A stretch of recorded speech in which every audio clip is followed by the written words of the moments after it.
Ladies and gentlemen, the following contest, it is set for one fall. Introducing first, from Lithuania, he weighs 123 kilos, the Russian nightmare, Nikita Koloff. Welcome back to Man Up with Nikita Koloff. Real talk with real men, just sharing real stories. And with me today, a real man, Al Wood. Welcome to the Man Up Show. Thank you. It's a pleasure to be here. Man, it's great to have you on the show. And Al, a lot of our viewers may know who you are. Some may not, but you have a legendary career at the University of North Carolina and then on into the NBA. I think 6 years in the NBA. Yes, 6 years. And I think four different teams, if I'm not mistaken. Teams, that's correct. Yes. Yeah. And but I want to talk a little bit about that, and of course what you're doing nowadays, post basketball career, Yes. post NBA. But before we go there, tell us a little bit about your early years, because it wasn't always. You had some very, I think, humble beginnings, something that I can relate to with my own story. But you want to share with our viewers a little bit about the early life for Al Wood? Well, actually, I love sharing that because my early life is a situation where I was from a broken home. I was from a dysfunctional home, single parent. I ended up being adopted by my grandmother. Okay. And I had 3 brothers, 1 sister. And so we got split up to different households, which is always difficult.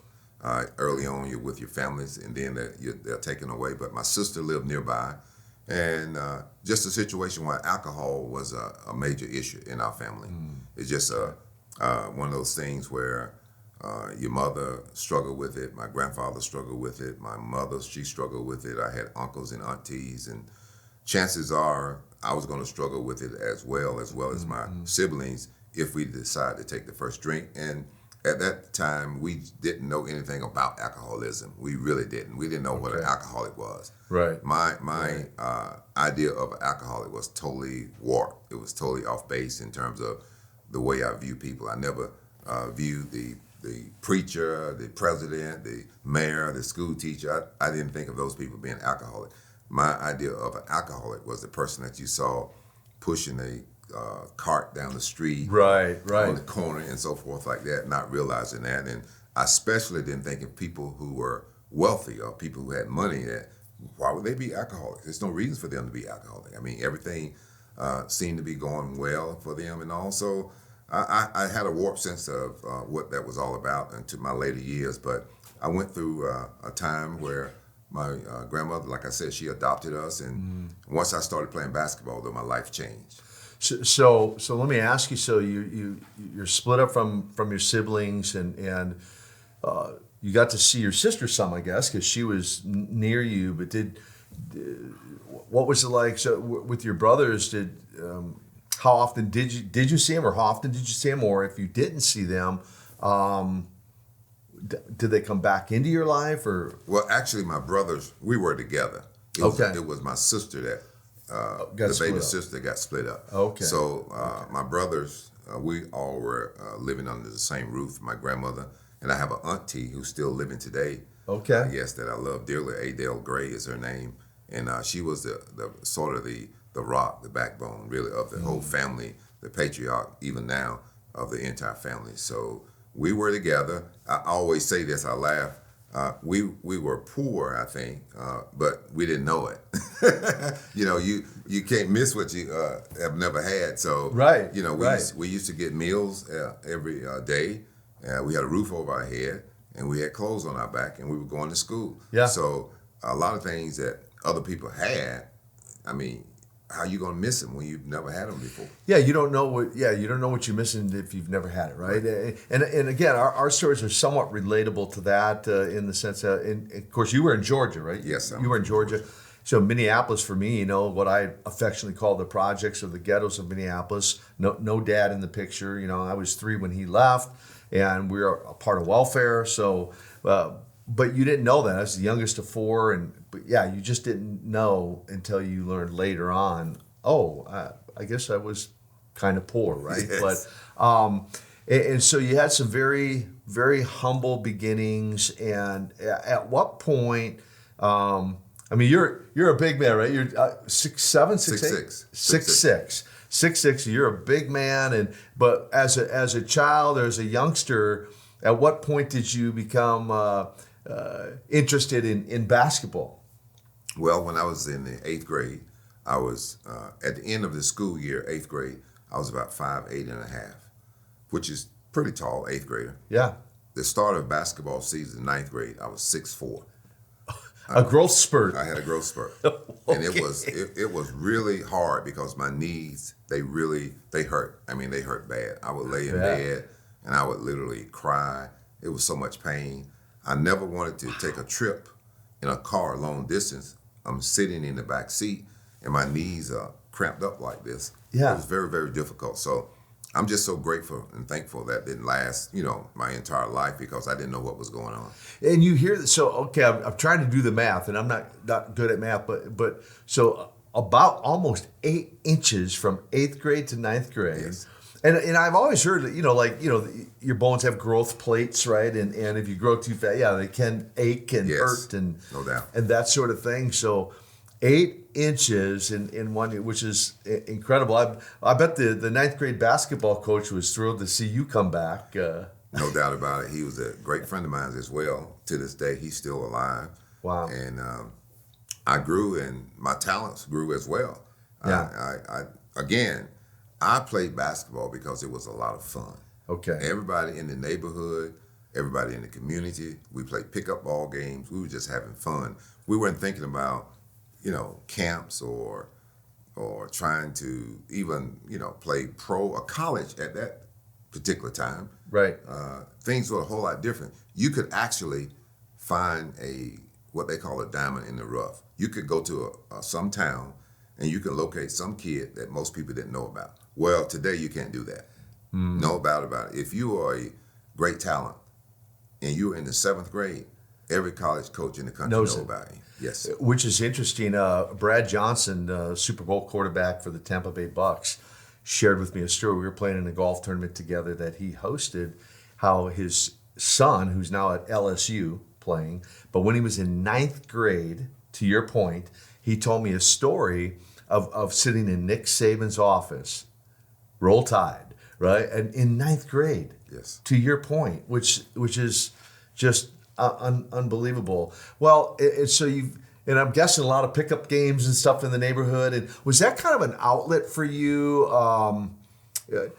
from the, as you said, the dysfunctional family? Basketball did it become kind of an outlet for you, kind of a release, or? Well, once I started playing basketball, the family was a whole lot stable at that point because I had moved in with my grandmother and my auntie. Okay. So early on, up until the time when I was 10, it was quite dysfunctional. And once we moved in with my grandmother, she had a tremendous amount of stability. She built a new house for us to, have a nice bathroom because we didn't have all that before. So now we have a nice bathroom, we have a nice kitchen, living room, and she taught us to take care of our stuff. The things that we had paid for, the things that was nice, she wanted to make sure that we take care of those things. So now basketball was just something in terms of the older guys. You always look at the older guys and what they're doing. So as a 9th grader, there were guys who had played long before me that I knew about and I was looking up to, and they was like a big deal to be able to achieve at least what they achieved or go beyond that. Okay, so you're looking at the older guys to learn some principles of the game, right, of basketball, but then you got your grandmother and your auntie who are teaching you principles on life. For sure. So life skills outside of the off the basketball court, which is a great story. At what point did you realize, I'm pretty good at this game? What grade or how old were you when you realized that? Well, I only went to one basketball camp when I was in high school. Okay. We had a team camp at the end of my freshman year. We went to the University of Georgia, and there was guys who I had read about during the year in terms of all over the state of Georgia. Mm-hmm. So I saw those guys at camp, and we had our team there. They divided us up and so forth. And I was getting ready to go into my sophomore year, and when I was playing against all these guys, to me, it was like, this is easy. I mean, that was my thinking. I mean, this is fun. This is easy. Well, all of the coaches were pretty much allowing me to have my way. So my high school coach, when I got back home, he talked to me. And at that point, you could not offer a scholarship to a underclassman if you was a sophomore. So the rules have changed, and he knew how good I was. And he just wanted to really tell me to try to keep things in the proper perspective. Continue to work hard, and we're just going to see how good you can get. Never apologize for who you are. Be who God has called you to be, and be it boldly. Hi, Nikita Koloff here, and I am excited to announce the first annual MorningStar Men's Conference, August 25th to the 27th. Our theme this year, Man Up, it's time. And we have a phenomenal lineup of speakers, including NBA All-Star Al Wood, WWE Superstar Lex Luger, Lieutenant General Jerry Boykin, David and Jason Benham, the Benham Brothers, Chris Reed, and of course Dr. Rick Joyner. And let's not forget world-renowned evangelist Frank Shelton. Click the link below and sign up early. You do not want to miss this event.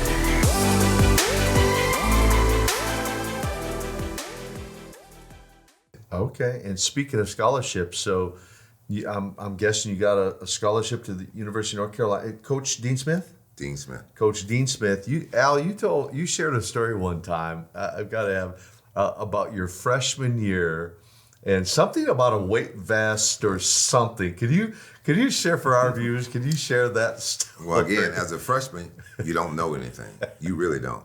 You need to be quiet, keep your mouth shut, and listen and do what you're told. So I was running a sprint, and I touched the line. I know I touched the line. And Coach Guthrie, the assistant coach, he's always at the very end of the baseline watching everybody. And he said to Coach Smith, Al didn't touch the line. Well, you know, there was some one of the things I teach in leadership is breaking bad habits. Okay. When people come be a part of your team, you have your rules, you have the way that you do things, and other people have the way they've done things. So other people have some bad habits. They need to be broken. So whoever is in a leadership position, it's their job to break those bad habits. So anyway, Coach Guthrie, when he said Al didn't touch the line, me not knowing not to talk back, I said, I did touch the line. And at point, yes, that was a no-no. At that point, Coach Guthrie said, Al just talked back. And I was like, looked around, I didn't know what to say. And Coach Smith said, get the vest. And all I know, the trainers was running to get a vest. It was like a 25-pound weight vest that go around your chest and all. So I put the weight vest on, and he said, start running the steps. And we were, fortunately, we were in Carmichael. We weren't in the Dean Smith Center because Carmichael is not as high. Okay. So I was going up and down the steps, and at some point, I started seeing black spots. I mean, I was so dizzy, I knew I was going to fall out. Ready to pass out, I was ready to pass out, but I wasn't going to quit. Right. I was not, quitting was not part Not of it. an option. Not an option. Yeah. I knew it. I had talked to my high school coach. All I can do was see his face. When he talked to me before I left to go home, he told me, you are not coming back to Gray, Georgia. So make up your mind what you're going to do and whatever you need to do to get your grades, to play sports, to play basketball, but you're not coming back to Gray, Georgia.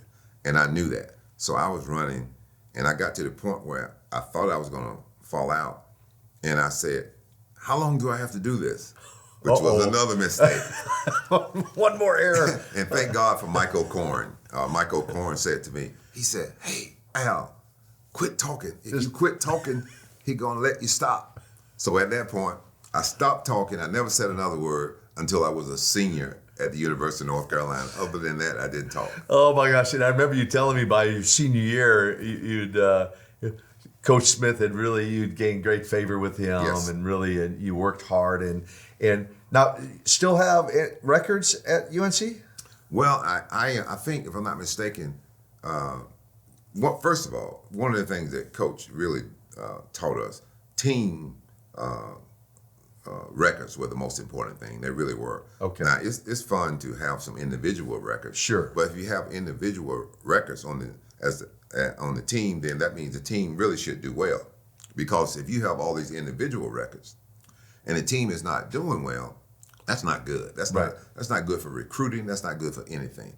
So, if I'm not mistaken, I think I'm the 5th leading scorer all time at the University of North Carolina. That's awesome. Yeah, and as far as the NCAA goes, in 1981 I set the record for the most points ever scored in the semifinals. Wow. I scored 39 points against University of Virginia. It's a record that still stands to this day. Wow. And Bill Walton holds the record in the championship game. So I have the semifinals, and Bill Walton have the finals. The championship, Yes. and so that would be, you might say, a real highlight to your college yes. career, and then following you, not in your footsteps, trying to fill your shoes was a guy that some may have heard of, a guy by the name of Michael Jordan, right? Exactly. He came in the following year, right? You graduated, you were a senior, and then his freshman year was the following year. Yes, that's true. And they had a great team coming back, because we had Sam Perkins, who was a freshman my senior year, and James Worthy was a sophomore. Wow. And so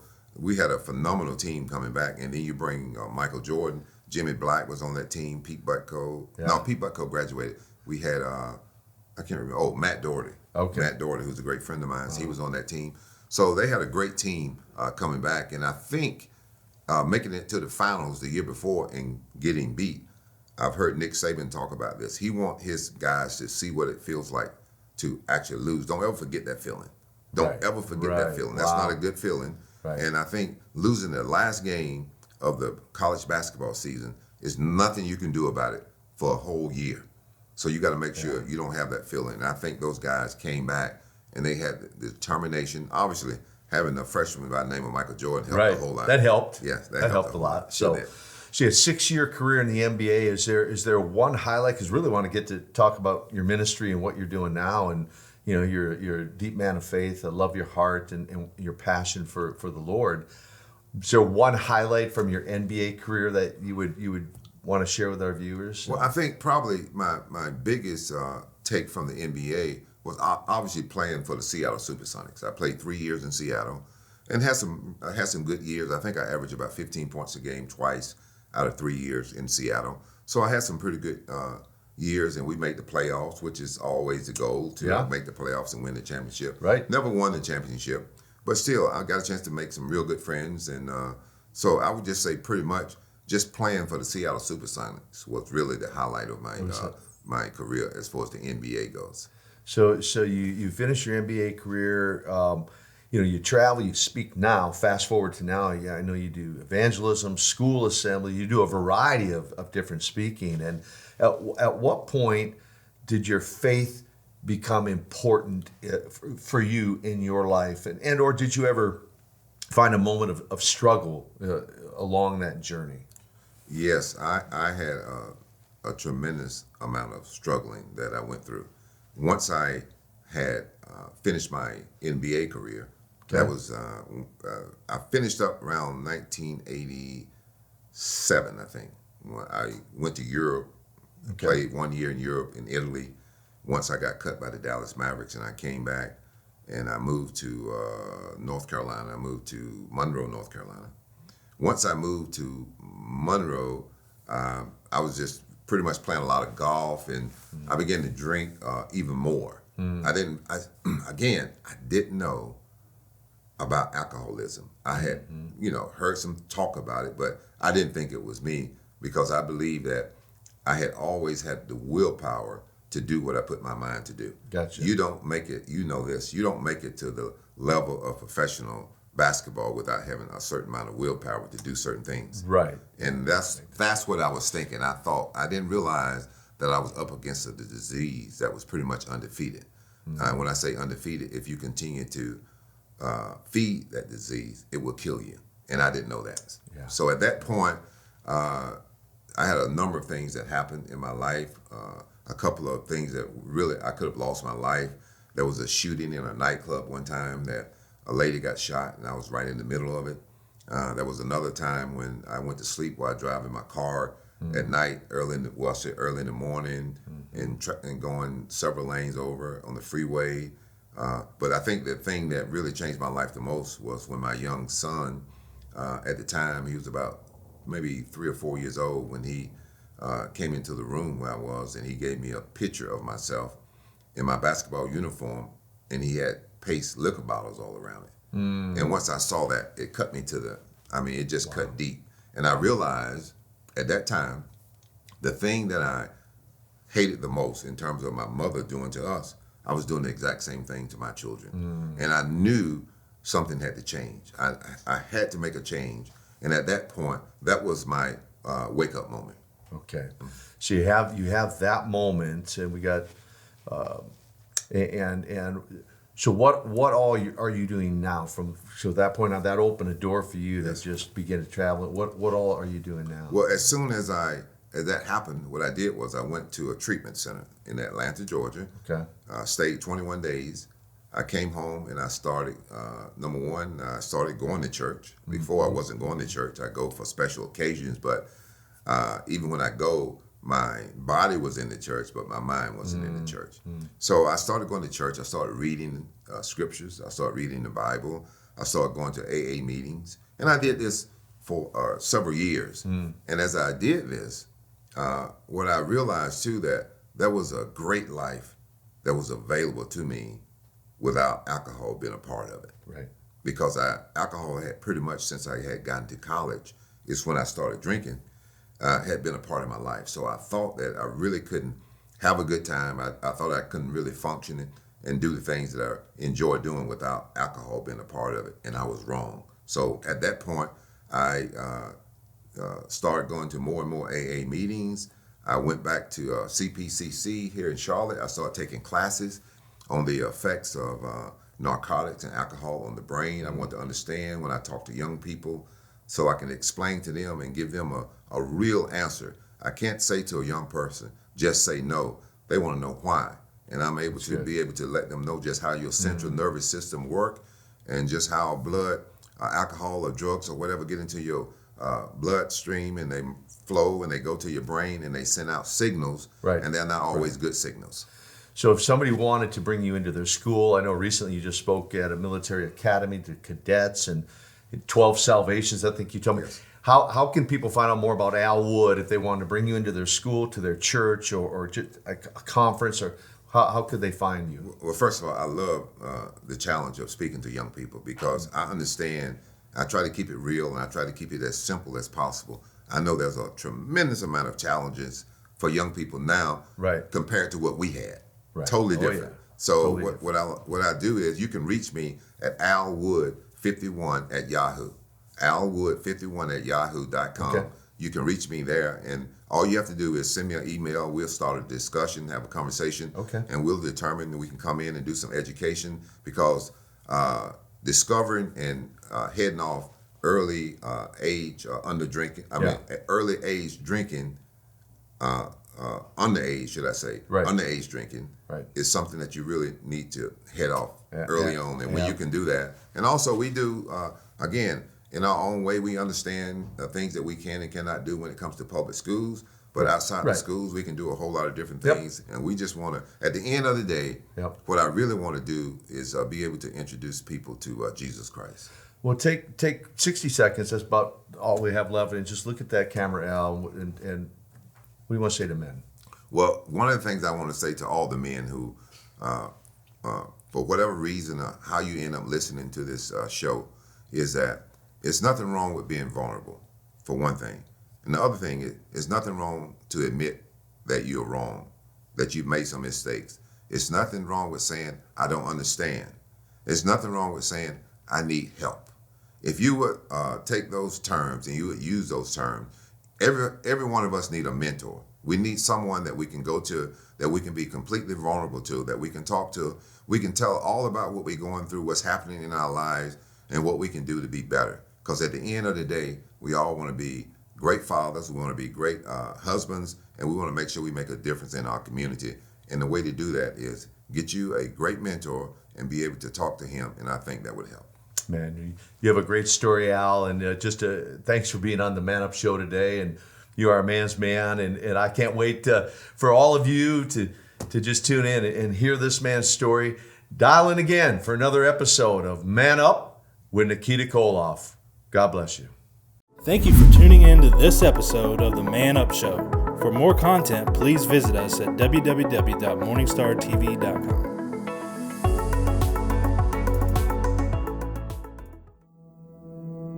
Hello, I'm Rick Joyner.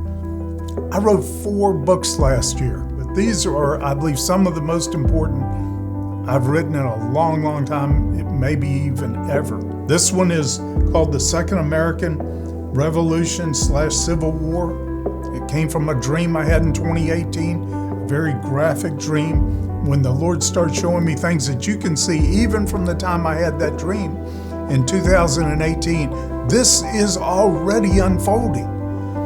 And anyway, this is about that, and I throw in a lot of the other information and knowledge of what's going on so that we can discern the times and know what to do in them. Now, this is another book I wrote last year, The Awakening. It's about my personal sojourn.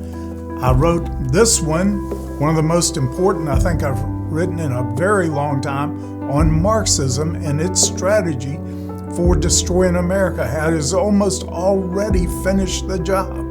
It's infiltrated our schools, the media, entertainment, virtually across America.